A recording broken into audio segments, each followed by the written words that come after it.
하나님 살아계십니다. 믿는 친구들만 하매 오늘도 말씀하시고 오늘도 말씀 가운데 어떻게 우리에게 말씀하시는지 다가갔으면 좋겠습니다. 여러분, 이 세상에서 가장 힘들고 견디기 어려운 게 뭘까요? 자, 명목. 난 이건 진짜 다른 건 참아도 이건 진짜 힘들다. 못 견디겠다. 아니 그냥 일상 가운데서 그냥 평소에. 왜 눈치를 봐요? 아 그냥 편하게. 진짜 편하게. 무슨 말 하려고 되게 자, 바꿀게. 무슨 말 나올지 모르겠어. 자, 찬호. 이 세상에서 가장 힘든 거, 견디기 힘든 거, 어려운 거, 이것만 하는데 견디기 너무 힘들다.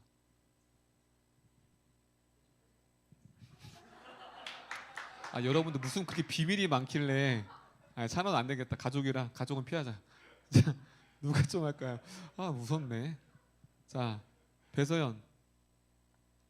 서연이는 다른 건 다 견디겠지만 이것만은 내가 못 견디겠다. 주원이가 지금 눈 감고 있는데. 아 여러분, 많이 힘들지 않았나 보네 여러분. 인생이, 그쵸? 딱 나와야지, 그쵸? 자, 우리 수광이. 이것만은 내가 좀 견디기 좀 어렵다. 이 부분은, 이런 거는.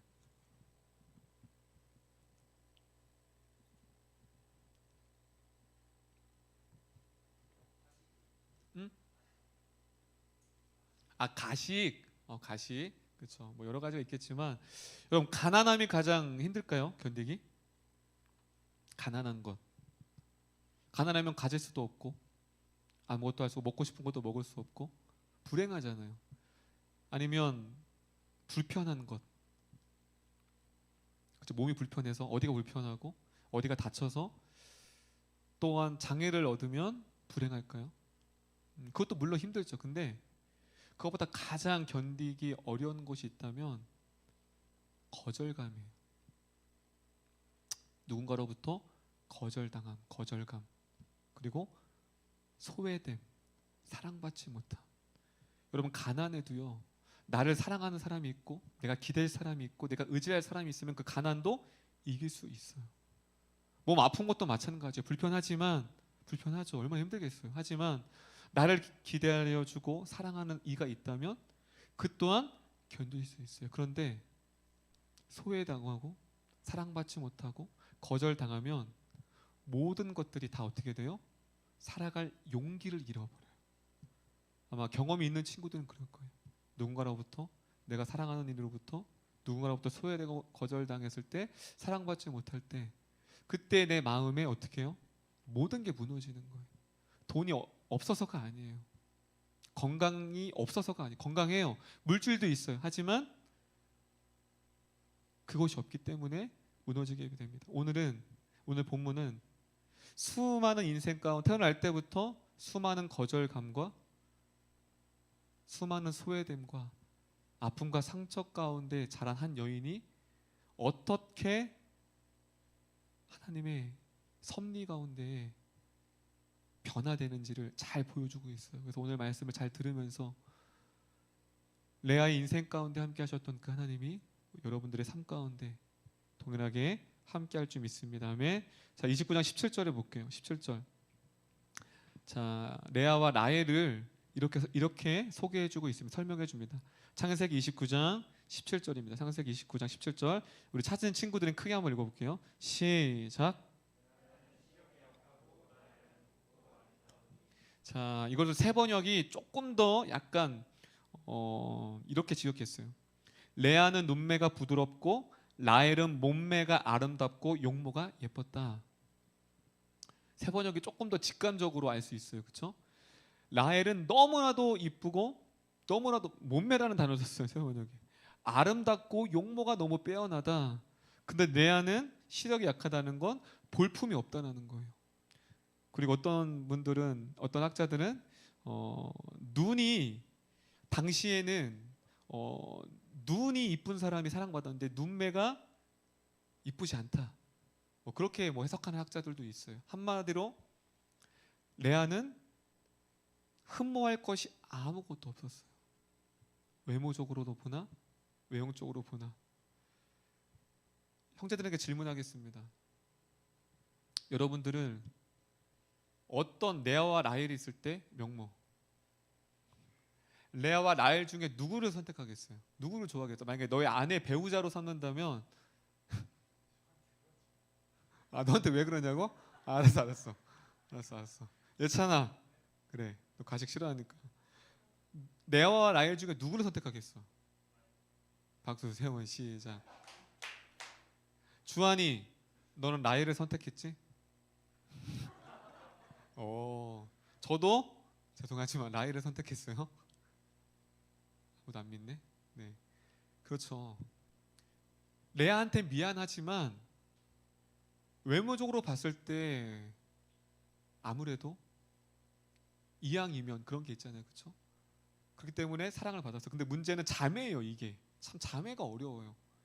차라리 다른 집이 모르겠는데 여기도 우리가 자매가 좀 이렇게 있는데 언니는 흠모할 것이 없고 동생은 너무 이쁜 거예요.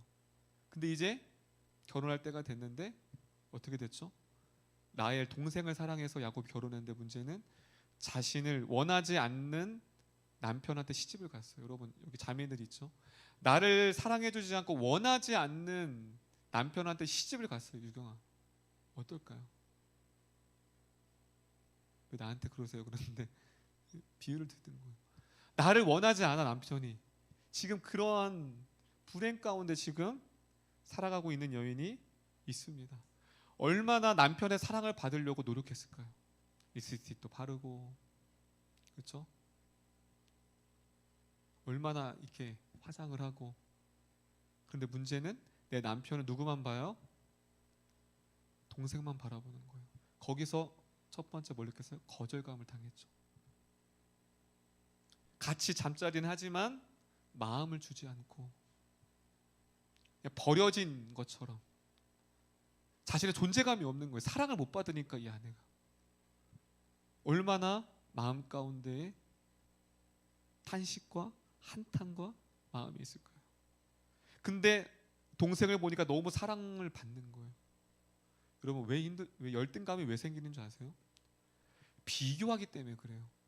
만약에 라헬이 없었으면 외모에 대한 컴플렉스나 외모에 대한 열등감이 없었을 거예요. 이 레아는 왜? 본인이 사랑받지 못하니까. 그런데 반대로 내 동생은 너무 사랑받는 거예요. 이게 뭐죠? 비교하는 거예요. 비교. 그래서 어렸을 때부터 다른 친구들과 비교를 많이 당한 부모님한테 다른 친구들의 외모나 성적이나 여러 가지 부분들을 비교를 많이 당한 사람들은 자책해요. 스스로. 열등감에 사로잡 자존감이 뭐예요? 낮아요. 왜냐면 비교당하니까. 근데 반대로 비교당하지 않고 있는 모습 그대로 사랑받은 아이들을 보면 자존감이 높아요. 자신에 대해서. 왜냐면 건강한 사랑을 받았으니까. 하지만 비교를 당하는 순간 나는 쓸모없는 사람처럼 돼버리는 거예요. 저 사람을 보니까. 지금 뭐예요? 레아가 너무 힘든 건 뭐냐면 자신이 이렇게 사랑받지 못하고 비참한데 동생 라헬은 너무 사랑을 받는 거예요. 나에게 없는 것이 있는 거예요. 그것이 시선이 머무는 순간 레아는 주저앉게 된 거예요. 살 의욕이 없는 거예요. 동생을 비교했을 때. 그때 하나님의 시선이 누구를 향했냐면 31절 볼게요. 오늘 본문입니다. 31절. 그러한 상황 가운데 거절감과 아픔 가운데 그렇게 홀로 있었던 그 레아에게 하나님의 시선이 머물렀습니다. 우리 31절 보도록 하겠습니다. 31절입니다. 시작.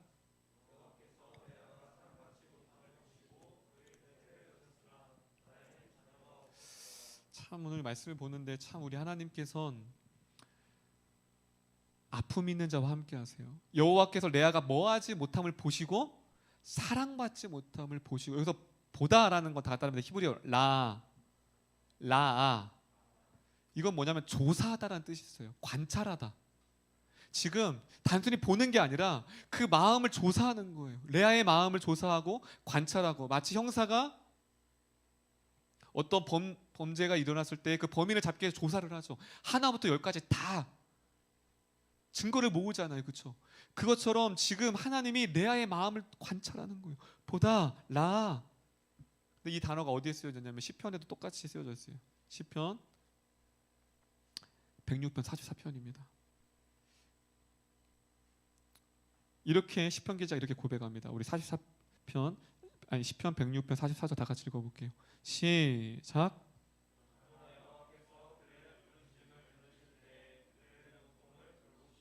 자, 돌보시면이라는 걸 라아가 똑같은 단어를 썼어요. 레아를 볼 때 무엇이죠? 시편 기자가 고난과 죽음의 위협 가운데 있는데 여호와께 부르짖을 때 그 하나님께서 자신의 형편을 다 뭐 하시며 관찰하시며 위로가 되는 거예요. 시편 기자가 아무런 변화가 없어요. 문제가 그대로 있지만 자신의 형편과 모든 아픔과 억울함과 원통함을 보시는 라아, 돌보시는 하나님이 존재가 있다라는 거예요. 지금 그 단어가 동일하게 이 레아를 향하고 있었어요. 라아 보시며 안타까움을 보시고서 태의 문을 여셨죠. 그 말씀이 32절이에요. 32절 한번 읽어볼게요. 32절 그가 사랑받지 못함을 보시고 하나님께서 이러한 축복의 문을 열어주셨습니다. 32절 크게 읽겠습니다. 시작.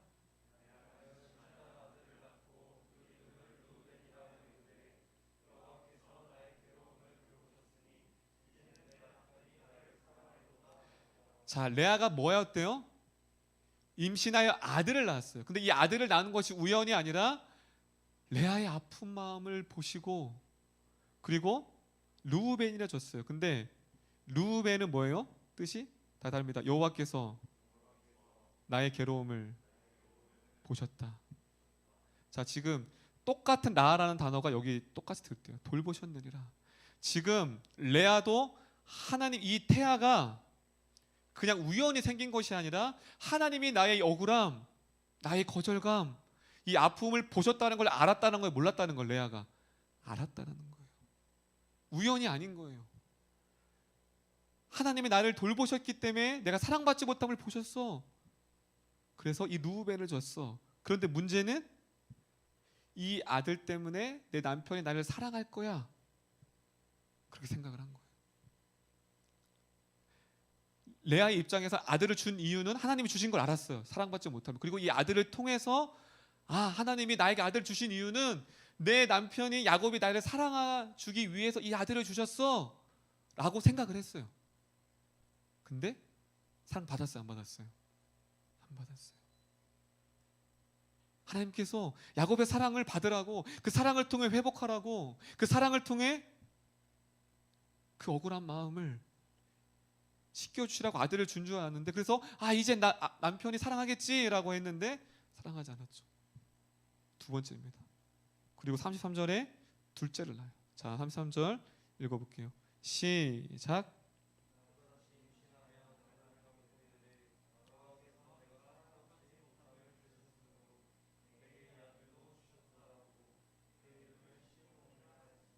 자, 이름에 하나님이 자신에게 어떻게 향하고 있는 것이 보여지는 거예요.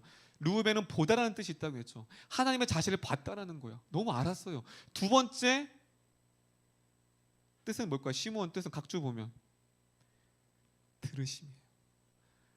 하나님이 자기의 억울함과 원통함을 들으셨다는 거예요. 레아는 정확히 알았어요. 하나님이 자신에게 어떻게 행하고 있는지를. 하나님이 나의 원통함을 들으셨기 때문에 이 시므온을 주셨어요. 그런데 문제는 야곱의 사랑이 여전히 받지 못했다는 거예요. 분명 하나님이 보셨고 분명 하나님 들으셨는데 야곱은 여전히 똑같아요. 그럼 이상하겠죠. 뭔가 해결돼야 되잖아. 하나님 아픔도 보셨고 들으셨어요. 근데 문제는 똑같다라는 거예요. 사랑받지 못한 그 억울함을. 그리고 셋째를 줍니다. 34절. 34절 크게 한번 읽어볼게요. 시작.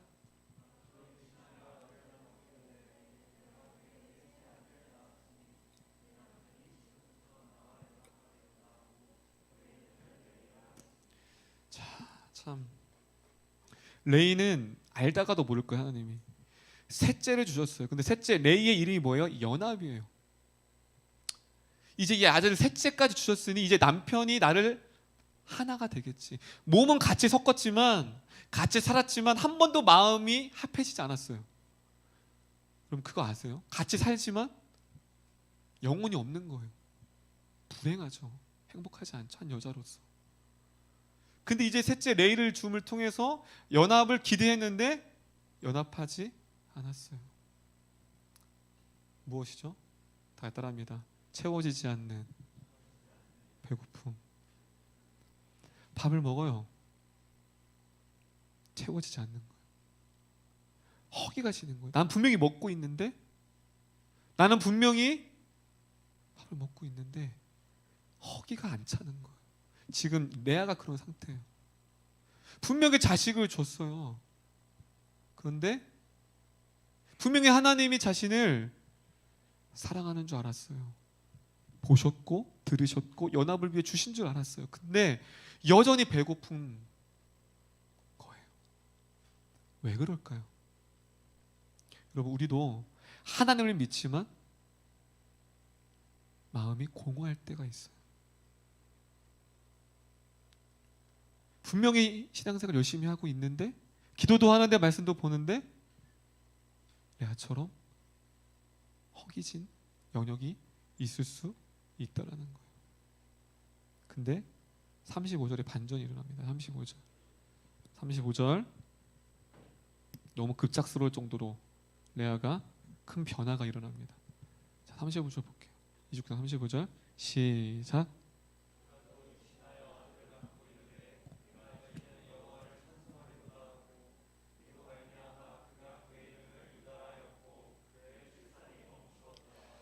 자, 첫째 르우벤, 시므온, 레위까지는 하나님의 사랑을 알았어요. 그런데 그 한편에 반쪽에 누구가 자리 잡았어요? 남편이 자리 잡았어요.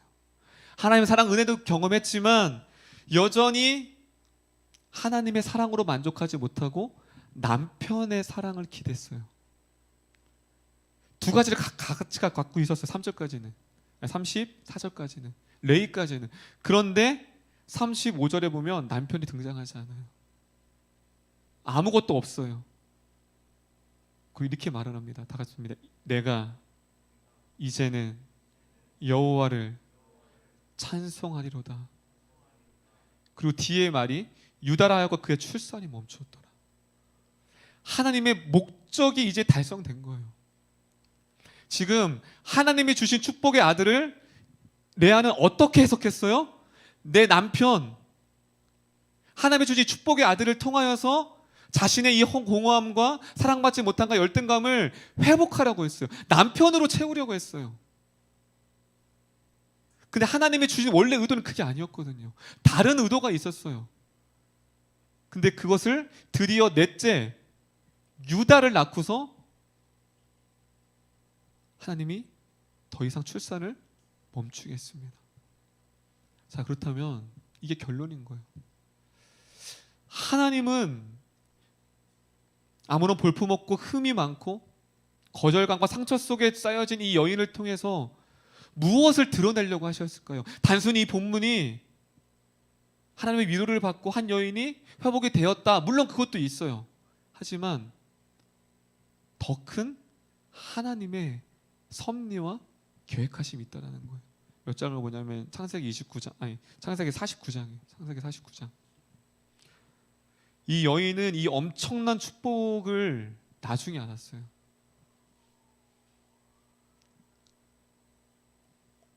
창세기 49장 8절, 9절, 10절입니다.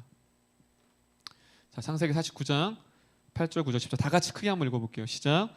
유다야, 너는 내 형제의 찬송이 될지라. 내 손이 내 원수의 목을 잡을 것이요 내 아버지의 아들들이 네 앞에 절하리로다. 유다는 사자 새끼로다. 내 아들아, 너는 움킨 것을 찢고 올라갔도다. 그가 엎드리고 웅크림이 숫자자 같고 암사자 같으니 누가 그를 범할 수 있으랴.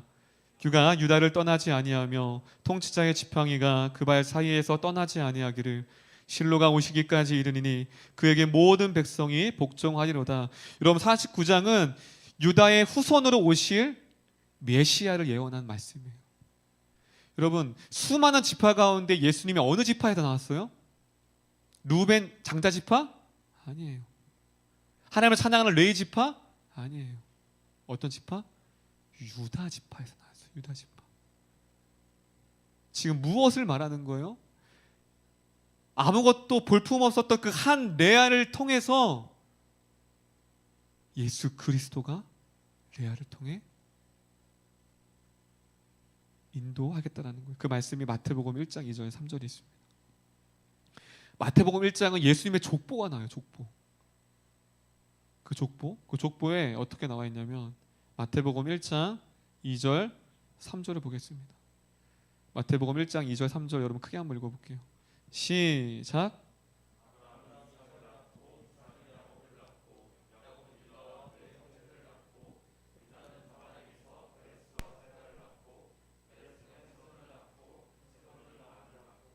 자, 보면 유다의 형제가 12명이나 돼요. 그런데 지금 예수님의 족보에 형제들의 이름이 다 없어요. 그냥 그의 형제들 뭉뚱거려서 누구의 이름만 나와요? 유다만 나오죠. 유다. 그래서 유다 지파에서 예수 그리스도가 나옵니다. 레아는 아무도 자신을 알아주지 않는 줄 알았어요. 볼품없고 자신의 인정을 남편으로부터 세 사람으로 채웠어요. 근데 성경 그 어디에 야곱이 자신을 사랑했다는 말이 없어요. 평생 레아는 남편 야곱의 사랑을 받지 못했을 거예요. 그럼 불행했겠죠. 한 여인으로서. 그런데 레아는 이제야 35절에서 깨닫게 된 거예요.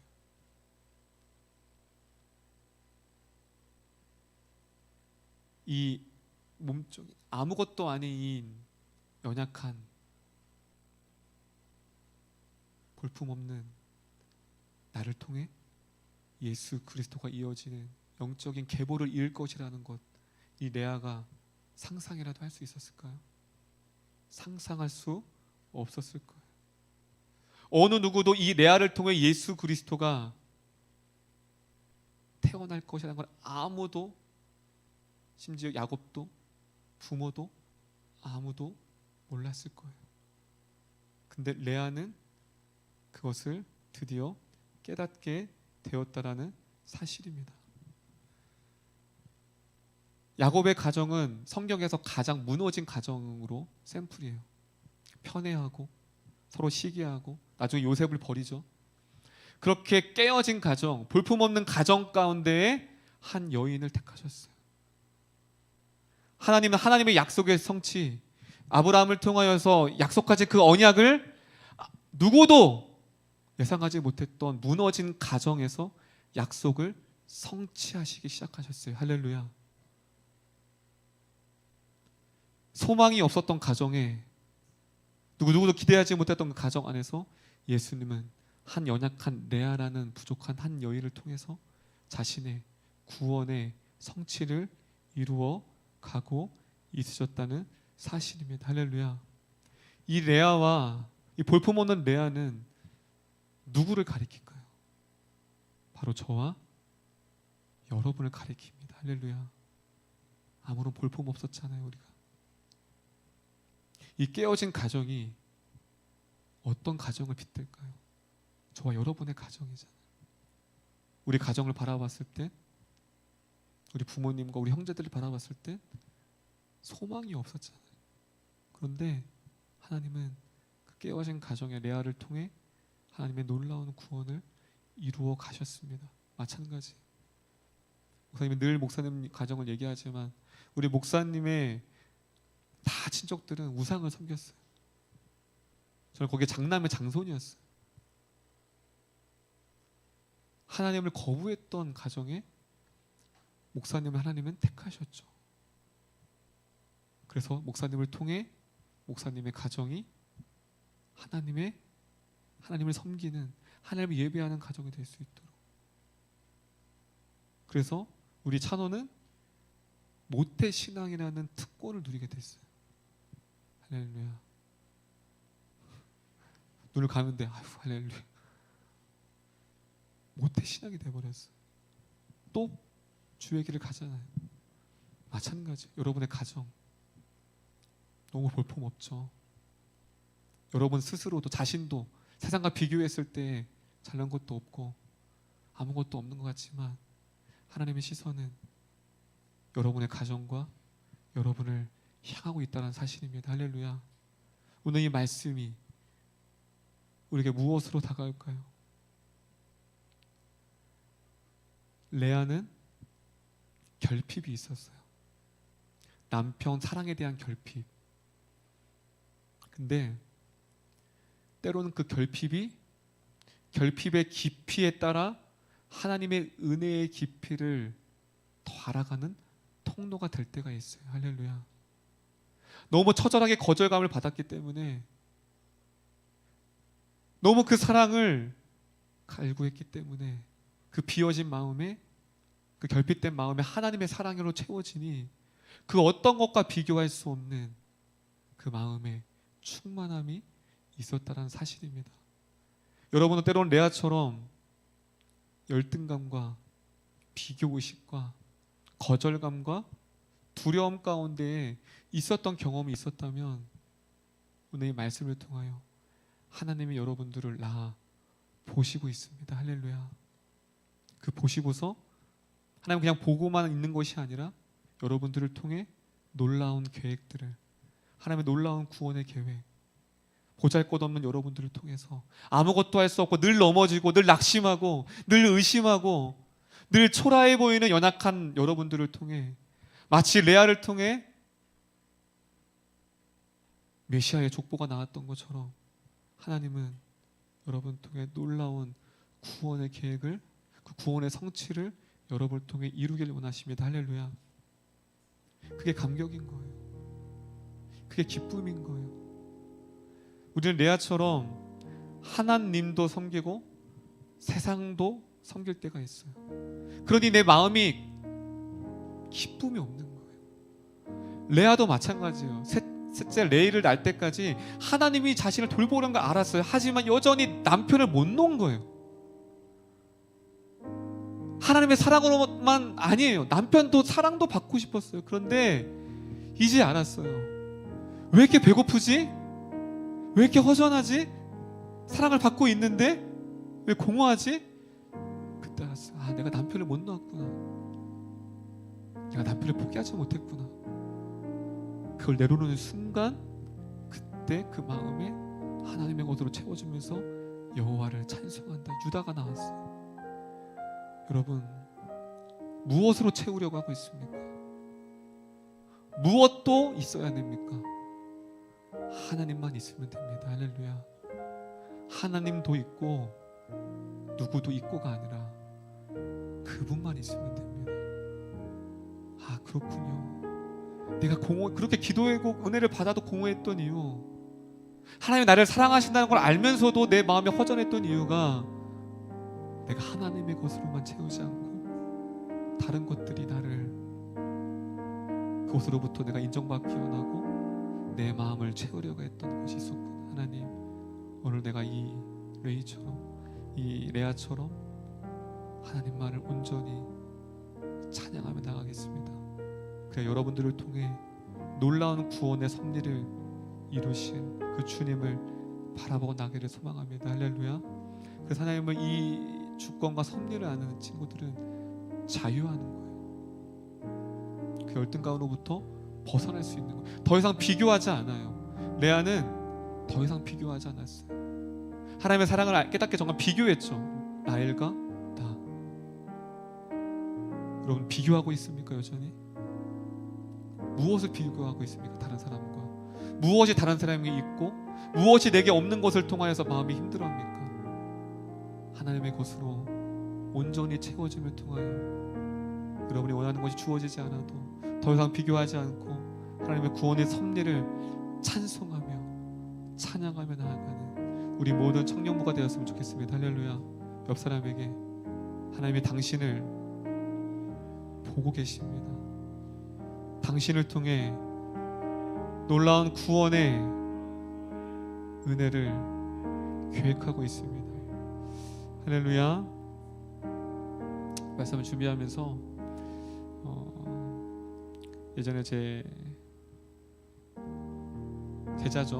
제자가 만든 곡입니다. 들꽃의 노래라는 찬양이. 좀 많이 안 알려줘서 좀 속상한데 그거 제가 가는 교회마다 부르고 있어요. 근데 너무 좋아요. 가사 한번 그런 말씀을 준비하면서 마치 레아의 고백인 것 같았어요. 레아의 고백. 오늘 말씀을 기억하면서 이 가사를 좀 우리가 좀 살펴봤으면 좋겠어요. 어떤 가사가 있는지 읽어보겠습니다. 시작. 무엇을 입을지 무엇을 먹을지 앞으로 난 뭐가 될 수 있을지 화려하고 아름다운 저 꽃들을 보니 보잘것없는 나는 부끄러워 고개만 숙이네. 작고 볼품없는 나에게 주님께서 찾아와 주셨네. 보기 좋았더라 매우 좋았더라.